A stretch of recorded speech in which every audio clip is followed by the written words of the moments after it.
ओटिया बातेला चोटिया खोली दाए नाना दो से ओटिया बातेला चोटिया खोली दाए नाना दो से अब नहीं जिए के उम्मीदिया हवाए नाना दो से अब नहीं जिए के उम्मीदिया हवाए नाना दो से सासू जी के बोलावा हम मलिकाऊँ सौंपवे नाना दो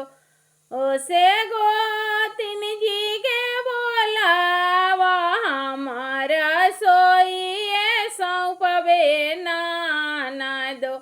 से अब नहीं जिए के उम्मीदिया हवाए नाना दो से अब नहीं जिए के उम्मीदिया हवाए नाना दो से तो हरे पर अपन हम बाला मुआ सौंपवे नाना दो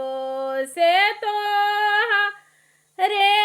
पर अपन हम बाला मुआ सौंपवे नाना दो से अब नहीं जिए के उम्मीदिया होइए नाना दो से अब नहीं जिए के उम्मीदिया होइए नाना दो से होलाई हरिलावा दुखावा बिसरल नाना दो से आधे राति हरिलावा भैला दुख बिसरल नाना दो से अब हमारा जिए के उम्मीदिया हवाए नाना दो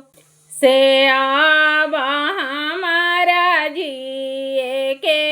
उम्मीदिया हवाए नाना दो से सासू जी के बोलावा हम मालिकाऊँ छिनवे नाना दो से काए माना चौरा सासू बेचले बाड़िए नाना दो से काए ना चौरा सासू बेचले बाड़िए नाना दो से गोतिन जी के बोलावा हमारा सोइया छीनिए नाना दो से गोतिन जी के बोलावा हमारा सोइया छीनिए नाना दो से काई काई बना